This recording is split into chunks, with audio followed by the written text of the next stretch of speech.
ज्योतिष और जीवन में आपका स्वागत। श्री गुरु चरणों में नमन कर श्री गणेश की वंदना करता हूं।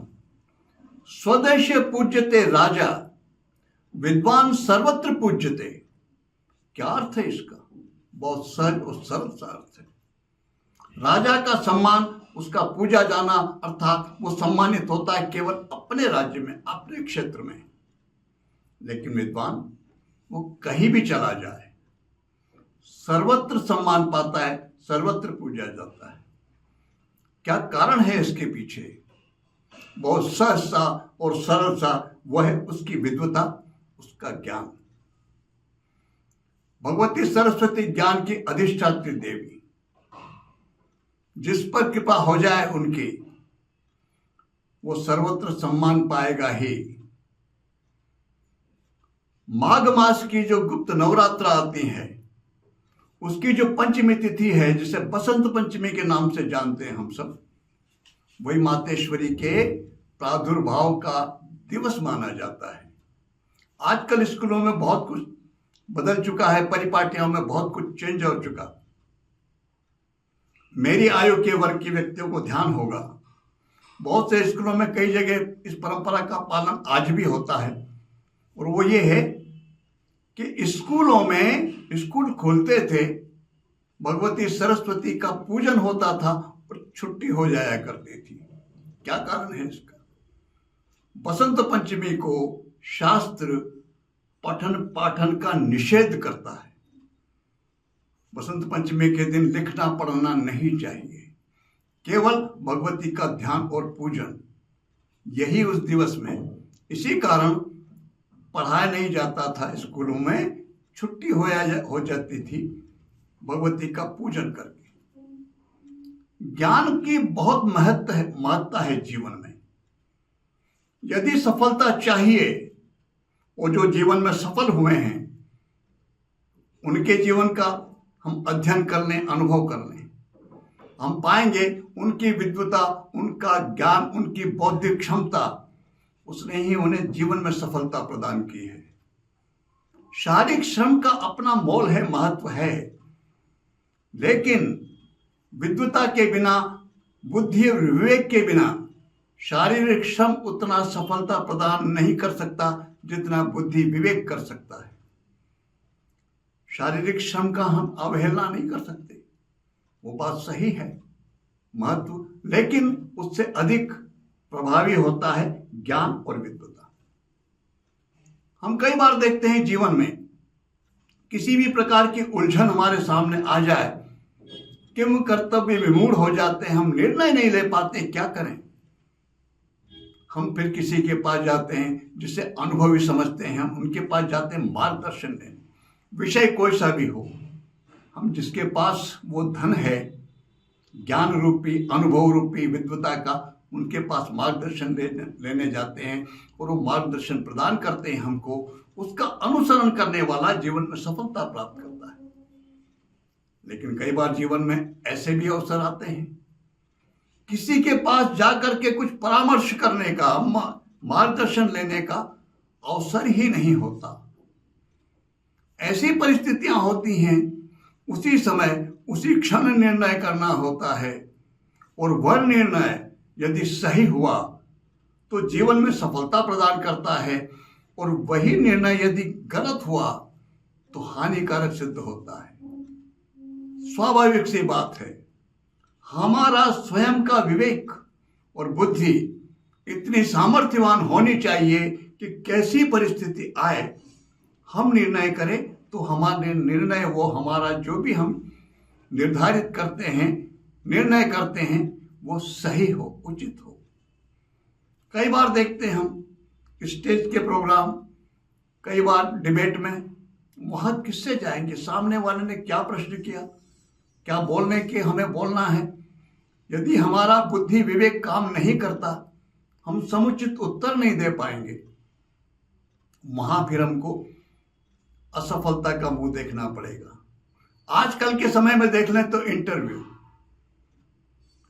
कई बार सुना देखे में लिखित में पास कर लेते हैं, रिटर्न के जो एग्जाम बिल्कुल क्लियर, और इंटरव्यू में जाके अटक जाते हैं। कारण क्या है वहां अटकने का?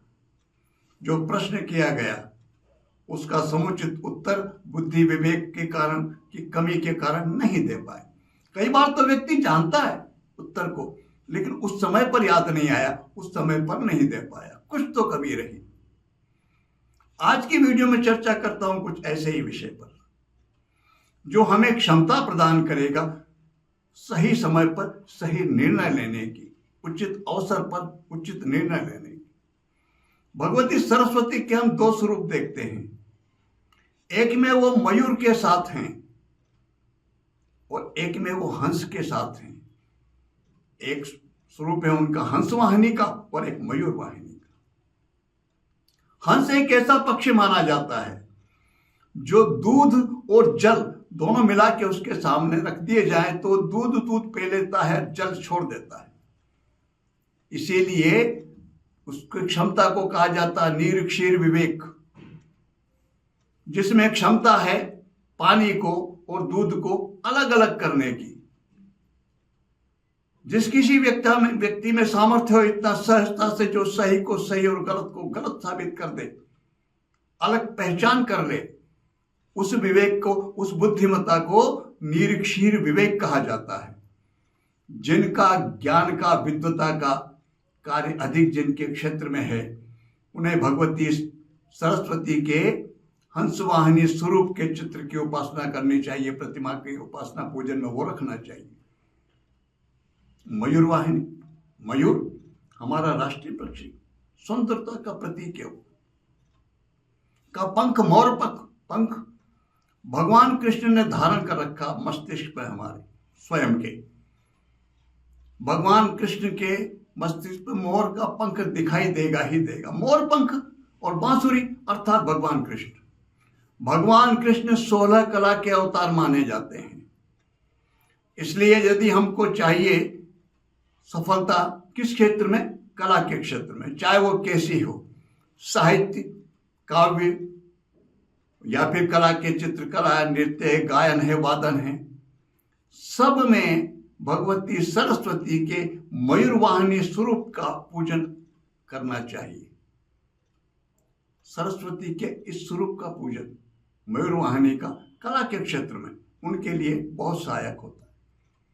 कई व्यक्तियों को कई तरह की समस्याएं होती हैं, स्पष्ट नहीं बोल पाते, अटकते हैं। ये कहीं न कहीं वाणी दोष को इंगित करता है। सहजता से सरलता से कोई उपाय ऐसा है जो मदद कर सके।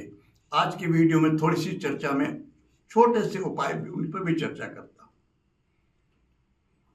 बसंत पंचमी को भगवती सरस्वती के जिसकी हम कृपा चाहें किसी भी स्वरूप का पूजन अवश्य करना चाहिए और पठन पाठन से, लिखने पढ़ने से बचना चाहिए।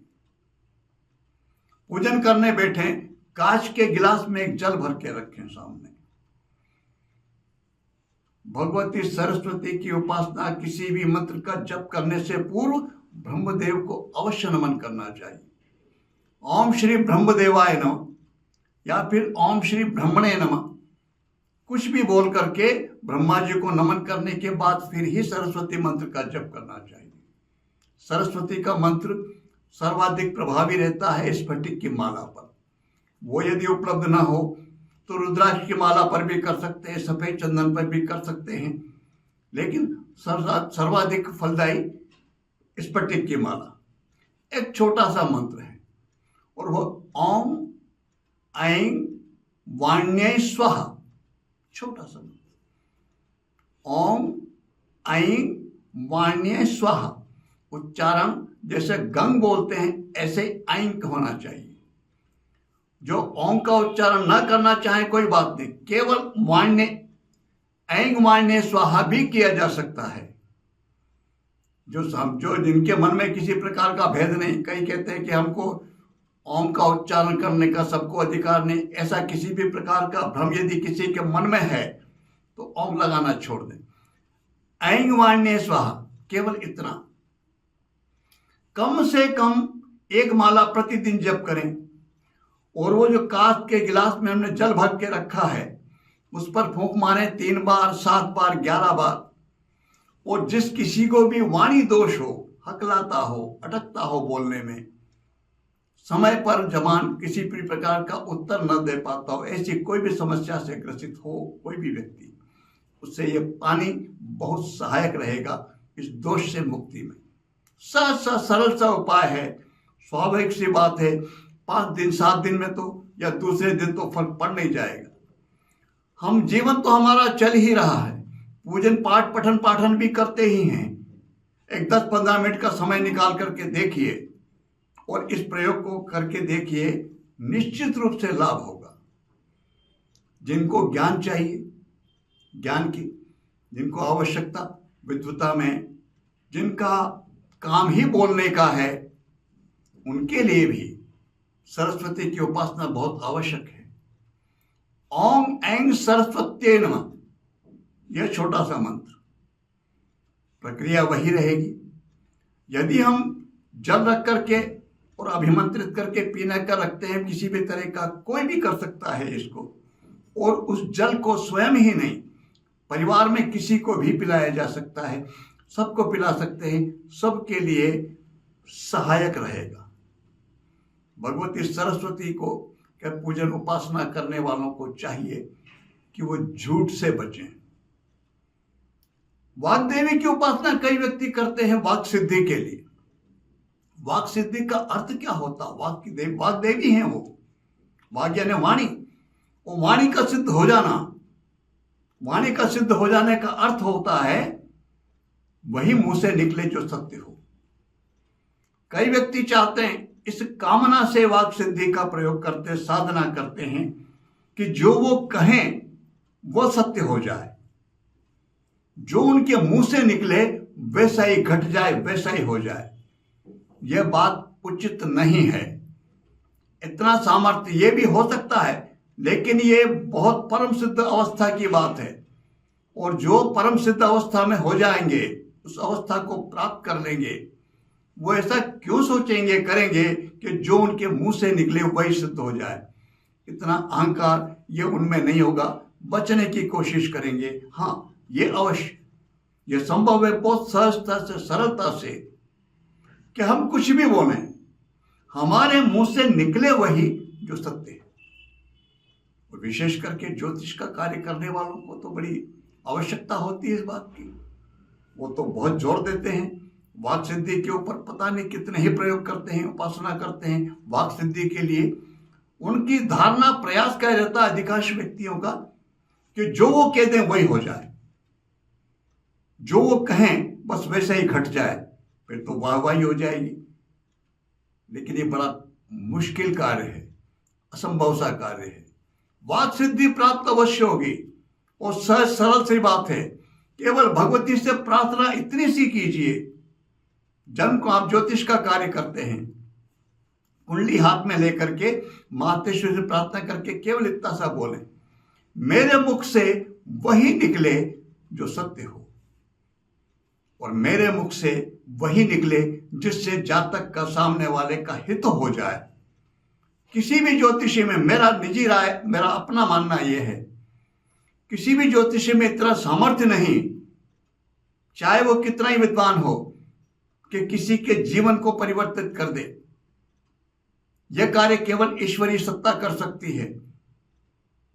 इसलिए हमें प्रार्थना करनी चाहिए, हमारे मुंह से वह निकले जो सामने वाले के लिए हितकर हो, उसकी भलाई जिसमें हो वही हमारे मुंह से निकल जाए।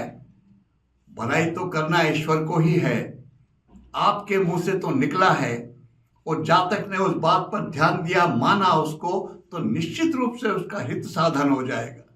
फिर महिमा ज्योतिष की भी बढ़ेगी और ज्योतिषी की भी बढ़ेगी। लेकिन अगर थोड़ा सा भेद हुआ, अगर ये मन में धारणा कि होना वही चाहिए जो मैं कह दूं, ये थोड़ा सा फर्क है, यह नहीं होना चाहिए।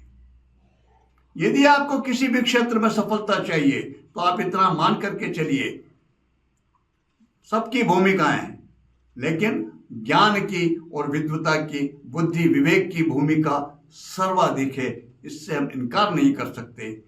और ज्ञान की और बुद्धि की, उसको, उस क्षमता को प्रदान करने का सामर्थ्य वो है भगवती वाग्देवी सरस्वती में।